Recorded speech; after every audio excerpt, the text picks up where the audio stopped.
I'd like to welcome you to the Support and Resistance course. The concept of support and resistance is one of the most important technical principles. Support and resistance levels are price targets that are psychologically imposed by investors. Prices tend to bounce up off support levels and bounce down off resistance levels. As with all technical principles, support and resistance levels are not absolute. But using these levels can increase your profitability for a successful trade. The concept of support and resistance is relatively simple. Identifying appropriate support and resistance levels, however, is much more involved. The objective of this course is to increase your ability to identify these price levels and enhance your trading results using candlestick formations, price channels, and Fibonacci retracements. We'll start off by discussing support with an investor tip. Support levels are often self-fulfilling prophecies. Support is an imaginary price level that is difficult for a stock to penetrate on the downside. It may either be a horizontal price level or a diagonal price level. Investors create support when the bulls gain enough momentum to overwhelm the bears and stop or reverse on a downward movement. In most instances, support levels are self-fulfilling prophecies created by market participants. Analysts examine past support levels and, assuming the psychological and financial conditions that exist in the past still exist today, project what the future support levels will be. Traders then use these projected levels in their future trading decisions. The more often a stock's price bounces off of a support level, the stronger it becomes. Let's take a look at this chart of eBay. You can see that it depicts support at a horizontal price level at approximately $50.50. Support relates to a very basic market instinct. Don't miss a good move. eBay rose more than 10% during the 2 weeks from the end of June to the beginning of July.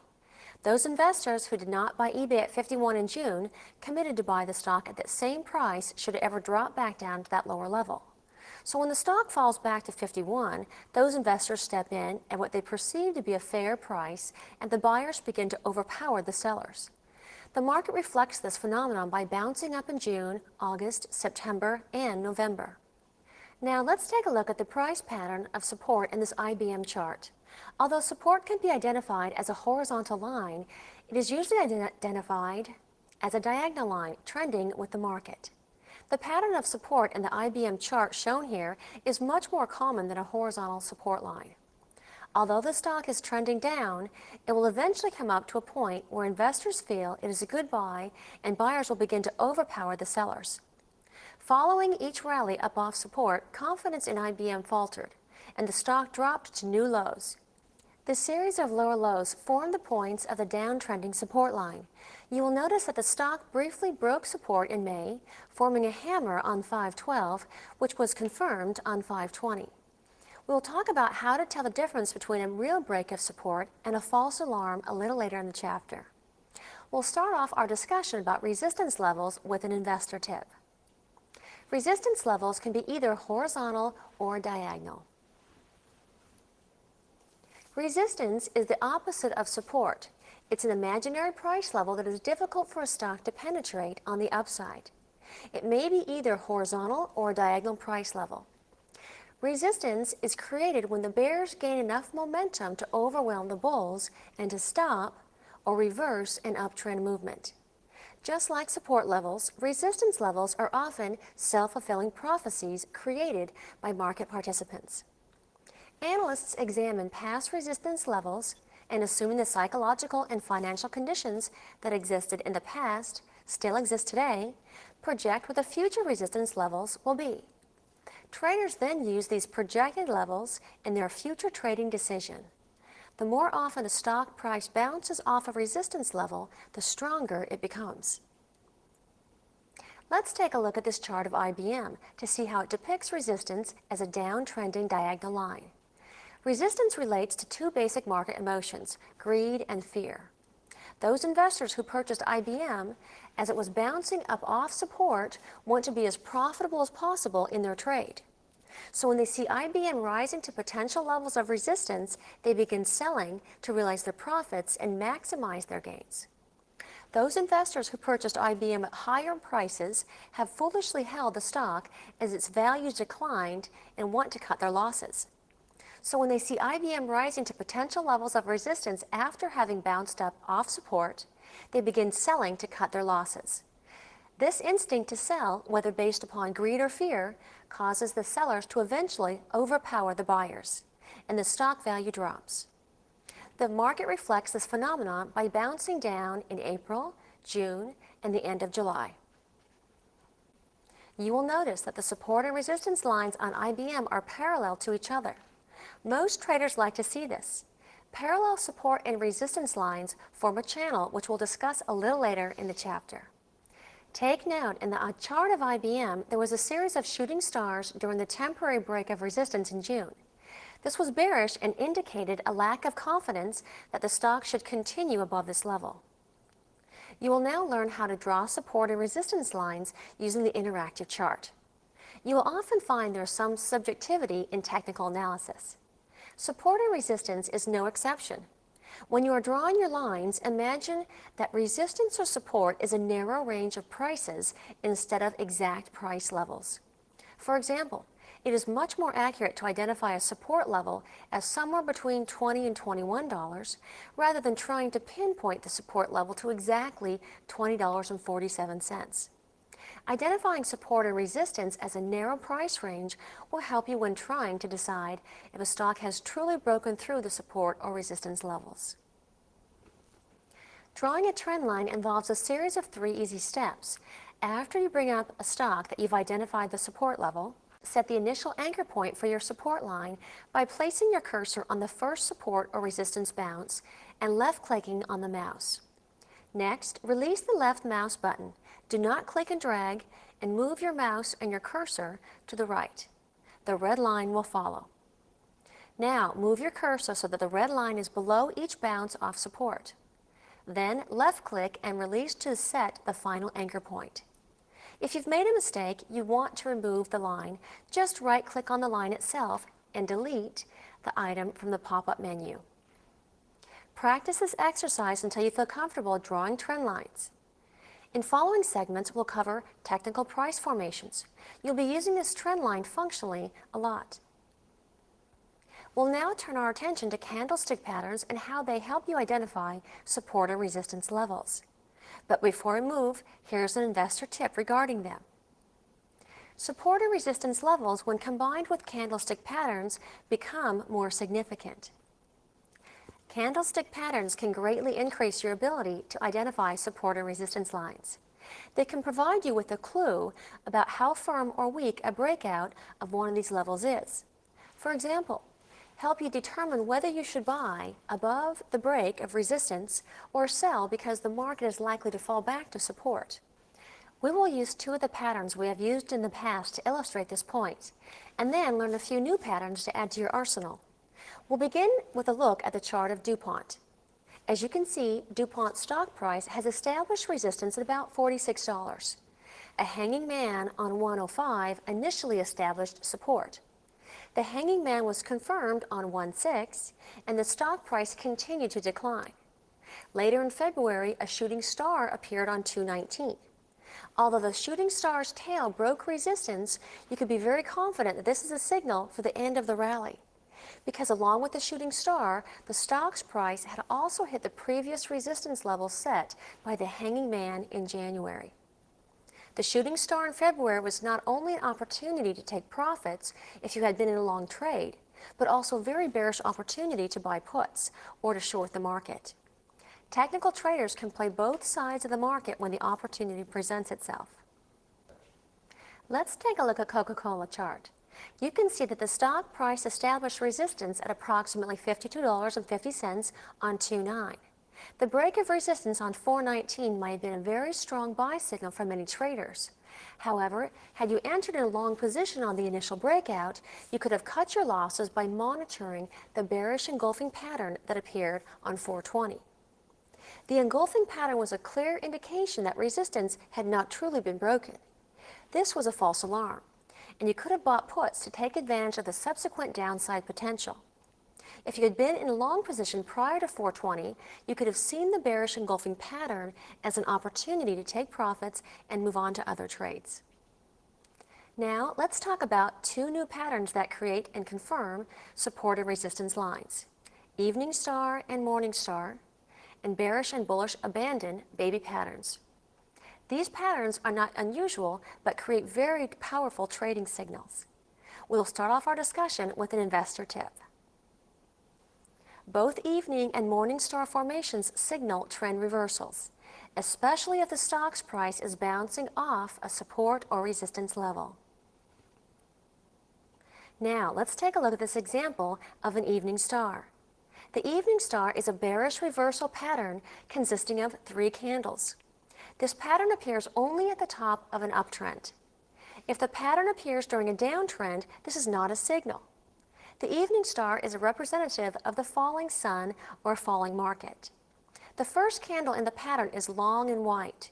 The second candle in the pattern, known as the star, can be white or black, but should have a very small body and should gap above the previous white candle.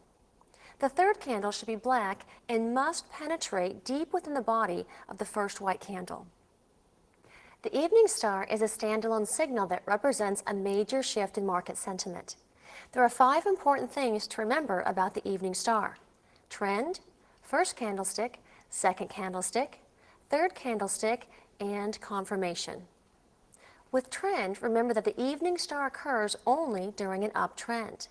The longer and more dramatic the previous trend, the more important this signal will be. On the first candlestick, keep in mind the body of the first candle in the formation must be white and longer than usual. With the second candlestick, the body can either be black or white, but must be short. With the third candlestick, the body must be black and longer than the second candle. Lastly, the evening star is confirmed if the third candle penetrates deep within the body of the first candle. If the third candle gaps down from the second candle, it gives the signal even more validity. This pattern indicates the bulls have pushed the market up, and as far as it will go, the bears have taken it over. If this pattern appears at resistance, it carries even more weight. The opening price of the third candle can be used to identify a new resistance level or confirm an established one. Let's take a look at Amgen. As you can see on the evening star on 2-3, set a new resistance level that was not broken when the stock tried to rally a few days later on 2-11. The second candle of the evening star is a doji. This is an ideal pattern. Also note that the mid-February rally later terminated at resistance with a bearish harami. This failed rally confirms a newly established resistance and a new downturn. The morning star is a bullish reversal pattern consisting of 3 candles. This pattern only appears at the bottom of a downtrend. If the pattern appears during an uptrend, this is not a signal. The name morning star is representative of the rising sun or rising market. Taking a look at this example of a morning star, you can see that the first candle in the pattern is long and black. The second candle in the pattern, known as the star, can be white or black, but should have a very small body and should gap below the previous black candle. The third candle should be white and must penetrate deep within the body of the black first candle. The morning star is a standalone signal that represents a major shift in market sentiment. There are 5 important things to remember about the morning star: trend, first candlestick, second candlestick, third candlestick, and confirmation. Starting with trend, the morning star occurs only in a downtrend. The longer and more drastic the previous trend, the more important the signal will be. With the first candlestick, remember the body of the first candle in the formation must be black and longer than usual. On the second candlestick, the body can be either black or white, but should be short. With the third candlestick, the body should be white and longer than the second candle. When it comes to confirmation, keep in mind that the morning star is confirmed if the third candle penetrates deep within the body of the first candle. If the third candle gaps up from the second candle, it gives the signal even more validity. This pattern indicates the bears have pushed the market down as far as it will go and the bulls have taken over. If this pattern appears at support, it carries even more weight.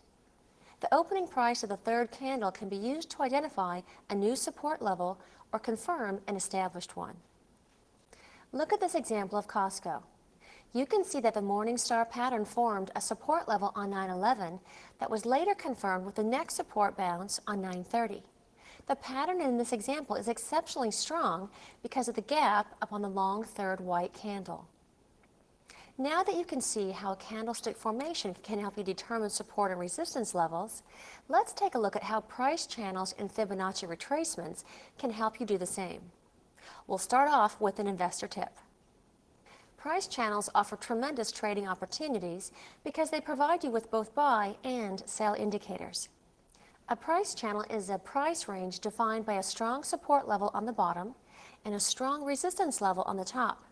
Channels are excellent trading tools because they identify specific buy and sell signals. Once you've identified a channel, you can go long on the support bounces and then reverse and then short on resistance bounces. If a channel were ever to stay intact without a breakout, the strategy could be employed indefinitely. Looking at this example of Procter & Gamble, you can see that the stock channeled for almost a year. The price target for a channeling stock is the opposite channel line. The resistance line if you're long the trade, and the support line if you are short the trade. Before you enter a channeling trade, however, you should be sure there's enough room between your entry price and the projected price target to justify the risk of the trade. This example on Honeywell, a 5-year chart demonstrates longer-term traders can play channels as well. Here are 2 rules for effectively identifying and placing trades in a channel. Number 1. Stocks create channels by moving between a defined support level and a defined resistance level. Number 2. You can trade a stock that is channeling as it bounces off both the support and resistance levels. We'll now discuss breaking resistance and support, starting off with this investor tip. Your ability to determine whether a price move is a breakout or fake out can make or break your trading success. Often, the greatest struggle with investors wrestle with concerning support and resistance is determining when a stock movement constitutes a confirmed breakout or when it is simply a false alarm. Properly identifying the stock action at support and resistance can accelerate or doom your trading success. To help solve this problem, market technicians analyze candlestick formations, the degree of penetration, and volume.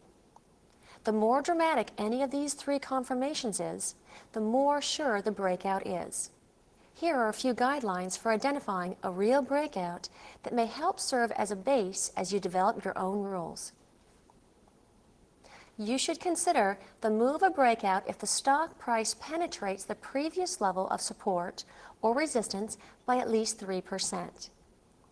A breakout versus a fake out can be identified using candlestick patterns that may dispute rule number 1. Watch for them and trade accordingly. A breakout is more significant if it occurs on at least 150% of the average daily volume. Take a look at this example of Alcoa. It shows a clear support area at $33 from January through March. The breakout on 3/21 occurred on very high volume with a gap down. This represented a serious breach of support on high selling interest. Such a break should be viewed as an instance where support has changed to resistance and the market is likely to continue falling. When a stock breaks support, an easy way to set price targets for the estimated move is to look at the previous highs compared to the support. In this case, the previous high at 37 compared to support at 33 is a $4 difference. We would expect the support break to reach nearly the same distance below the new resistance level. This puts the price target in the $29 range. The stock hit this level in May.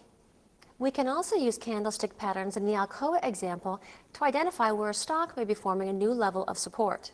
A hammer was formed on 5/12 at the bottom of the new trend at around $30.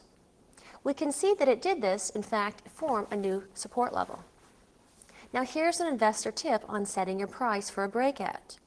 Remember to set your price target for a breakout by determining the range between the previous high or low and the broken support or resistance level.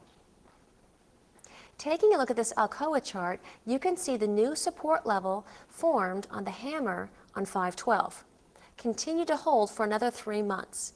This is not uncommon behavior, and an alert technician would have taken advantage of this new channel that formed between the $30 and $33 range.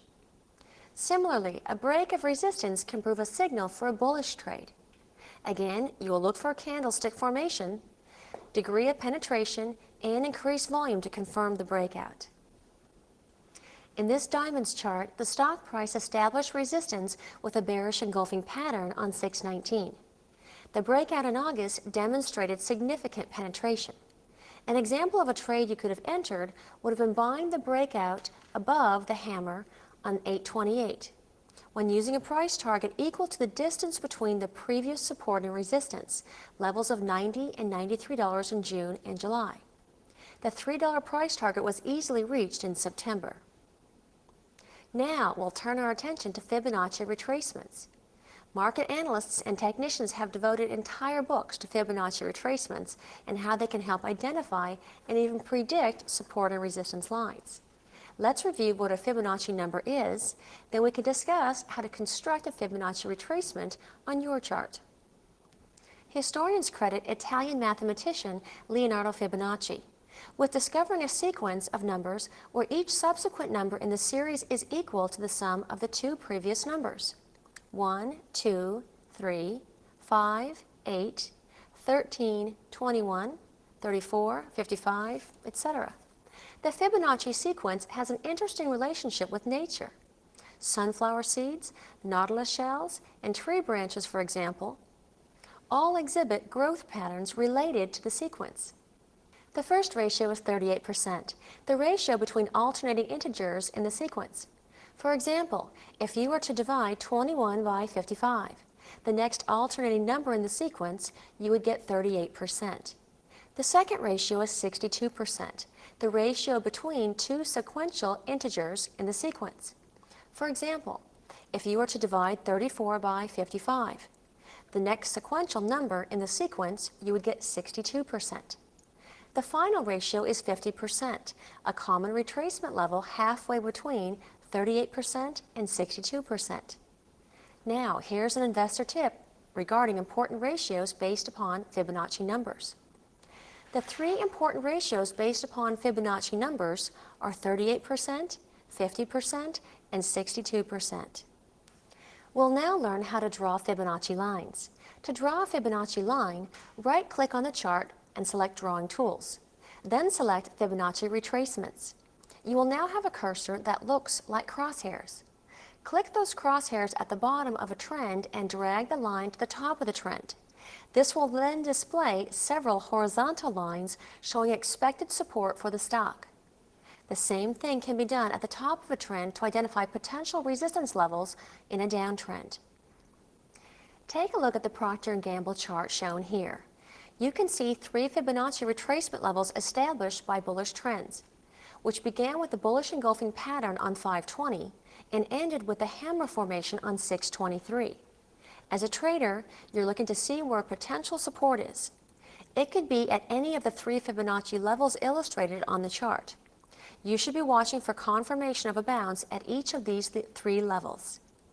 If the stock price breaks 38% level, you would expect to see a new target at the 50% level. Likewise, if the stock price breaks the 50% level, you should set a new price target at the 62% level. A support bounce at any of these levels gives you another chance to go long. As you can see in the Procter & Gamble chart, the stock retraced its upward movement all the way to the 62% level. You can also confirm this new support line with a small bullish engulfing pattern on 7/6 and 7/7. Now that you have established a new level of support, you need to determine where the next level of resistance will establish itself. To do so, you can now perform a Fibonacci analysis on the bearish retracement itself. Looking at the Procter & Gamble chart here, you can see the 3 Fibonacci retracement levels established by the bearish retracement. New resistance levels could easily be established at any one of them. Since the previous retracement reached the 62% level, you could also expect this bullish retracement to reach the 62% level. You could use this level as an exit point for your bullish play. And if you saw added confirmation, you could also use this level as an entry point for another short play. As you can see in our last Procter & Gamble chart, this bounce off the 62% resistance line was confirmed and the stock eventually fell to your previous support level around $52. In conclusion, becoming proficient at establishing support and resistance lines using methods described in this chapter is invaluable to any technical trader. Using more than one method for establishing support and resistance levels, such as coupling Fibonacci retracements with candlesticks, will increase the probability that your analysis is correct without reducing your trading opportunity or profit potential. Practice using the drawing tools discussed in the chapter and paper trade a few current opportunities you've identified in your searching and analysis. Analyze your paper trades to identify which indicators signal when to stay in the trade and which indicators signal when to step out. And that ends this segment of support and resistance.